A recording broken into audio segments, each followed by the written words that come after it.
한 팩에 3kg입니다. 3kg 포장을 해서 한 박스에는 12kg가 들어갑니다.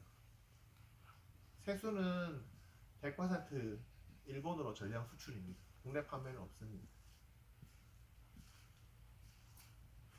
저희 주된 매출 중에 5월달에 수확하는 게 가장 큽니다. 5월 중순부터 5월 말까지, 이건 지역마다 조금씩은 차이가 있습니다.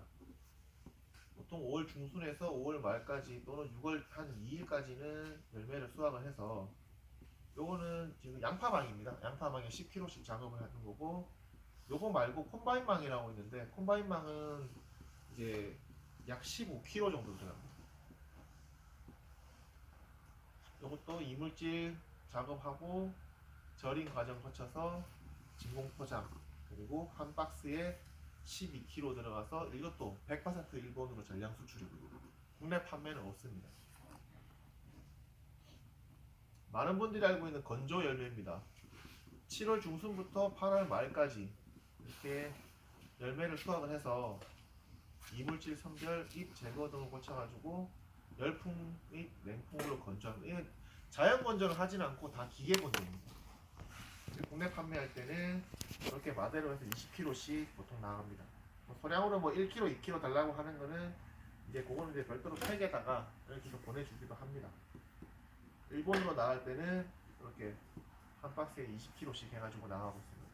이거 보시면 박스가, 컨테이너는 큰데 박스가 별로 안 되게 보이지만 참고로 말린 거 약 한 2.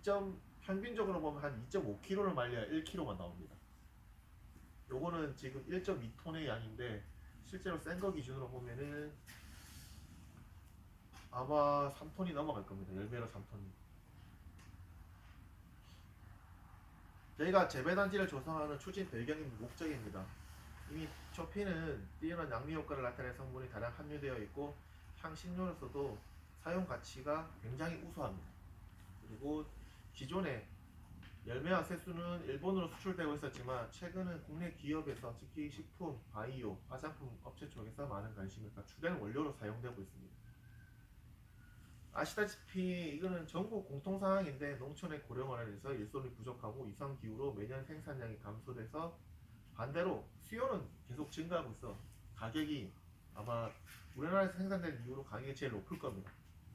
지금 열매 가격이. 밀양시는 밀양에서만 저희 한 16년만 했었고 다른 지역 이제 울진에서까지 포함하게 되면 어머니 때부터 한 20년간 해왔던 건데 얘는 일본으로 직접, 그러니까 OEM을 거치는 게 아니고 직접 일본 업체랑 바로 거래를 합니다. 그러니까 B2B로 거래를 하고 있습니다. 초피는 일본 전략 수출 품목으로서 육성이 손색이 없고 농가들에게 적극 권장해서 소득 작물로 현재 지금 육성 중에 있습니다. 간행 농업이나 문제점 해결 방법을 저희는 한 4가지를 지금 제시하겠습니다. 일단 초피와 산초에 대한 잘못된 인식을 갖고 있습니다. 초피라는, 제가 밀양에 처음 왔을 때 초피라는 말은 밀양에서 아무도 몰랐습니다. 심지어 농업기술센터도 몰랐습니다. 뭘 알고 있었냐면 산초로 많이 알고 있었습니다. 근데 초피와 산초는 엄연히 다릅니다.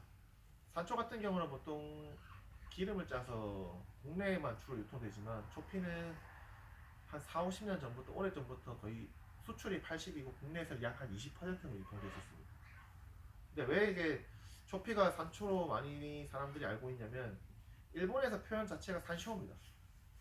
그러다 보니까 우리나라 사람들한테 산초로 많이 전해져 내려왔고 각 지역마다 불리는 이름도 조금씩은 차이가 있습니다. 경상도는 또 산초 말고도 제피라고도 알고 있고 전라도 같은 경우는 젠피라고도 많이 부릅니다. 각 지역마다 불리는 이름은 다르지만 어찌됐든 국내에서는 표준어는 초피입니다. 정식 명칭입니다.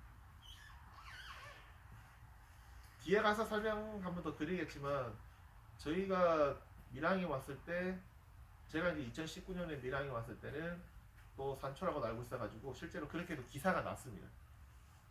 그러니까 요거는 왜 이게 중요한지 다시 뒤에서 한번 설명드리고, 저희는 이제 계속 밀양시에다가 적극적으로 얘기를 해서 2021년 밀양시 수출 전략 품목 안에 초피가 포함이 되어 있습니다. 두 번째는 초피 나무 재배 조건에 맞는 토양, 온도, 습도 등 데이터가 참 없습니다. 아마 많은 분들이 또 인터넷 검색이나 이렇게 많이 찾아보셨을 것 같은데 데이터가 잘 나와 있는 게 없습니다. 기술센터, 농정원, 또 농진청이라든지 이런데 지금 산림청 잘 없습니다. 그러니까 많은 분들이 산에 있는 거는 산에서 많이 난다는 건 다 알고 있습니다. 근데 어떻게 해서 잘 나는지 그거는 잘 모릅니다. 그러니까 저희는 어쨌든 재배 조건을 맞는 거를 지금 데이터와 재배 기술을 지금 확립 중에 있고, 이거 전반적인 거는 일단 배수가 잘 돼야 되고 반은 음달에서 잘 자랍니다. 그리고 저희가 포트를 찾은 거는 어찌됐든 옆에 나중에 보신 분도 계시겠지만 옆에 구멍이 많이 나 있습니다. 그러니까 물을 주고 나면 배수가 그만큼 잘 되는 겁니다. 통기성이 좋기 때문에 뿌리가 잘 자랍니다. 근데 이것도 저희는 저 포트 제작하는데 직접 업체가 전라도에 있는데 직접 가서 이 나무에 대한 특성을 설명을 하고 이 포트를 구입해 왔는데 이게 잘 될지 안 될지 모른다고 했었습니다. 전국에 저희가 아마 대량으로 하는 건 처음이기 때문에 어찌됐든 저희는 시도를 했고 현재 결과물은 현재 이렇습니다. 보시는 바와 같습니다. 기존에는 가시가 있어서 수확이 어렵습니다.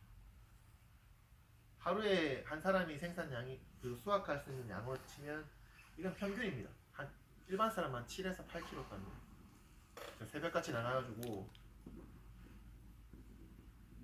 한 2시, 3시까지 따고 그 다음에 나머지는 또 가시하고 잎하고 선별 작업하고 보통 한 7에서 8kg 따는데 잘 따시는 어르신들은 한 12kg에서 14kg 땁니다. 그만큼 차이가 많이 나는 겁니다. 왜냐면 이건 다른 방법의 차이가 있기 때문에 아무래도 젊은 사람들이나 처음 따시는 분들은 가시가 있어가지고 가시 안 찔리려고 이렇게 이렇게 땁니다. 근데 나이 드신 분들은 그거 상관없이 그냥 전체적으로 훑습니다.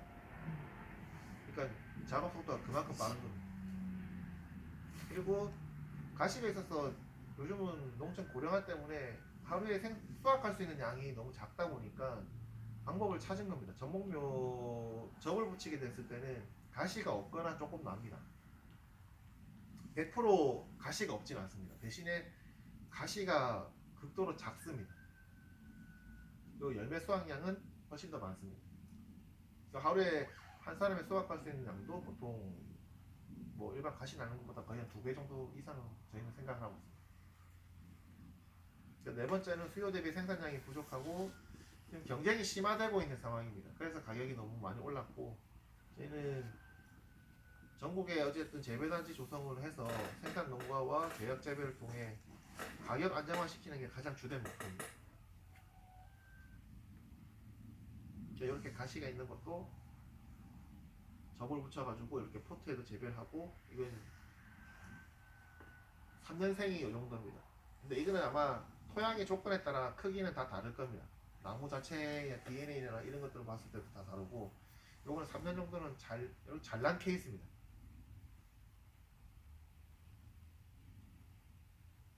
이렇게 보시면 일반 노지에도 부지포를 깔아서 포트로도 이렇게 재배를 합니다. 특히 하우스 안에도 이렇게 선반 위에 올려서 재배를 하고 특히 유휴공간, 특히 마당이나 옥상이나 카페 가면은 이런 나무들 많이 심지 않습니까? 그래서 공간만 있으면 이렇게 포트로도 충분히 재배가 가능합니다. 근데 이때는 포트가 당연히 커야 되겠죠. 작으면 안 되겠죠. 요거는 재배 농가에 현장 갔을 때 저희가 사진인데 약 12년 된 나무입니다. 요 앞에 이거는 저거 여기는 농장주인데 굵기가 이만합니다. 높이는 한 3m, 3m에서 더 됩니다. 열매 수확량은 뭐 나무마다 조금씩은 차이가 있지만 한 10에서 15kg입니다. 열매 수확량이.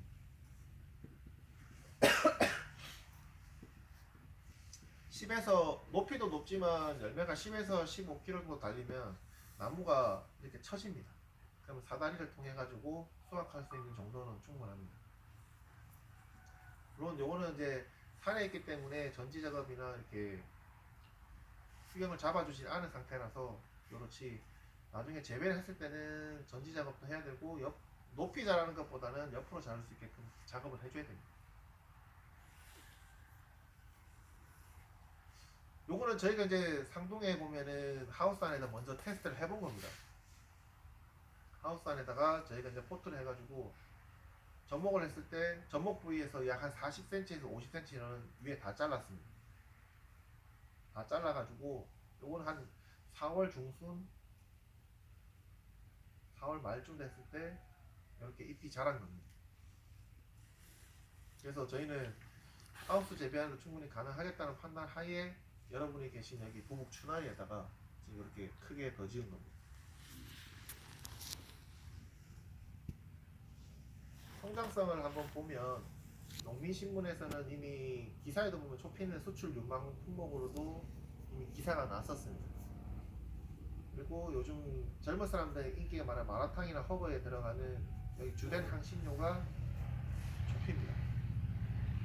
반대로 말하면 기존에 우리나라에서 생산되는 게 일본으로 보통 주로 수출이었다면 앞으로는 중국 쪽으로도 충분히 시장 가능성이 많다는 겁니다. 이건 한국농수산식품유통공사에서 중국 시장의 초피 시장의 내용을 확인했던 내용입니다.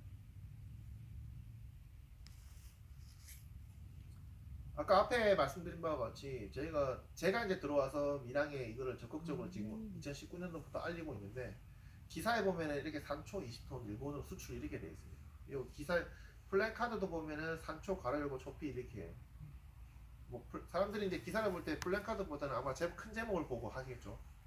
근데 이게 좀 위험한 게 뭐냐면 실제로 산초하고 초피하고는 같은 운양까지만 어쨌든 작물로서는 다릅니다. 쓰임새도 다르고 수확할 시기도 다르고 다 다른데 산초가 그럼 일본으로 수출될 줄 알고 이 나무를 심을 가능성이 저희는 많다는 걸 기본적으로 알고 있었는데 일단 기술센터에서 이렇게 기사를 낸 겁니다. 근데 실제로 산초를 심은 농가들이 좀 있었습니다. 나무 가격 차이가 분명히 납니다. 초피 가격이 더 비쌉니다. 산초는 자라기도 잘 자라지만 가격이 그렇게 비싸지도 않았지만 초피는 자라나는 성장 속도나 이런 걸로 봤을 때도 가격이 굉장히 좀 비싼 편이었습니다. 그러니까 농가 입장에서는 가격을 싸게 구하면 좋죠, 당연히. 근데 저희가 이제 그때 당시 이때 형성됐던 가격이 거의 한 12,000원에서 13,000원이었어요. 2019년에. 근데 뭐 8,000원에 구했다고 하시길래 그럼 당연히 농가 입장에 싸게 구하면 좋죠. 근데 가서 진짜 화보니까 진짜 산초였습니다. 그러니까 이런 경우가 간혹 발생됩니다.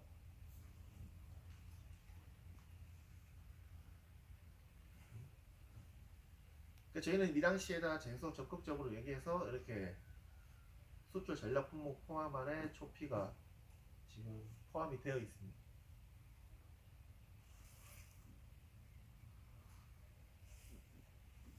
요건 올해 저희 법인 이름으로는 첫 수출로 진행한 겁니다. 이제는 이제 똑바로 이제 초피라고 이제 플랜카드를 써서 갖고 온 겁니다. 그리고 기사에도 이렇게 초피라고 올바른 표기가 되어 있고요. 뭐 많은 분들이 이걸 보고 오셨겠지만 어찌됐든 뭐 유튜브의 효과는 대단했습니다. 하루에 전화 오는 것만 해도 전화가 너무 많이 와서 일이 안 될 정도였는데 그렇지만 한편으로 조금 걱정은 했었습니다. 근데 이것만 보면 억대 매출가 금액적인 면으로만 이렇게 지금 표시가 되어 있는데 실제로 저희는 나무를 물론 판매도 하지만 저희는 나무보다는 저희는 열매입니다. 열매를 주로 판매를 해서 수익을 올리는 회사지 나무 매출 구조는 그렇게 많지는 않습니다.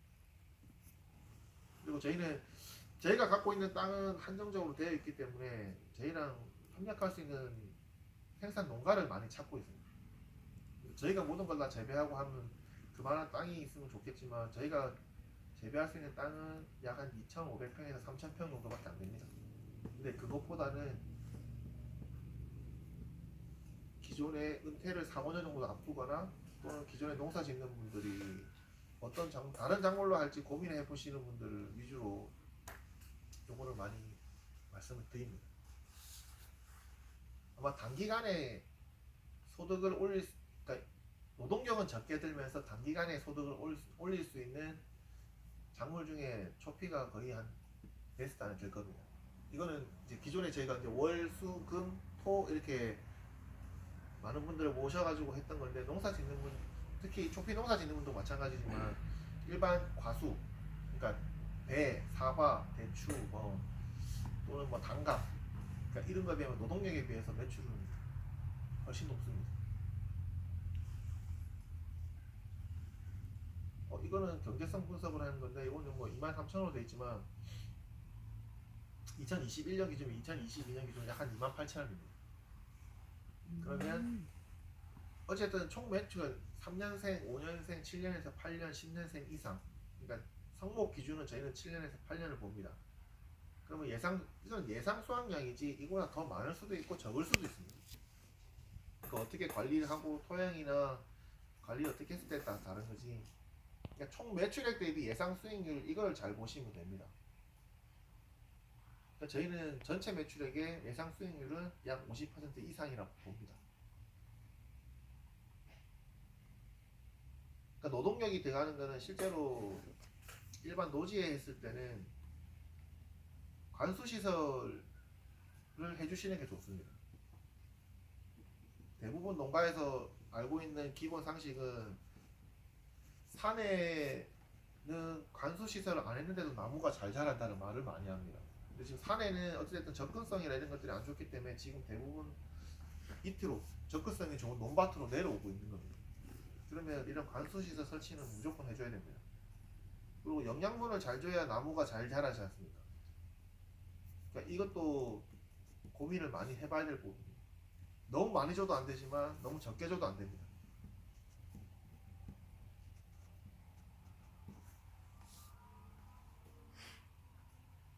네. 마지막으로 저희는 재배단지 조성으로 인해서 생산 농가와 계획 재배를 하는 게 가장 주된 목적입니다. 그리고 예비 농업인들을 육성하고 신소득 작물로 농업 정책에 돕고 양성을 하고 있고 5년 후에는 생산량 60톤 이상 100만 달러 수출을 목표로 지금 잡고 있습니다. 그리고 일자리 창출, 인구 유혹과 지역 경제 활성화라는 이 목표를 달성하기 위해서 열심히 노력하고 있습니다. 네, 이상입니다. 네, 네, 좋습니다.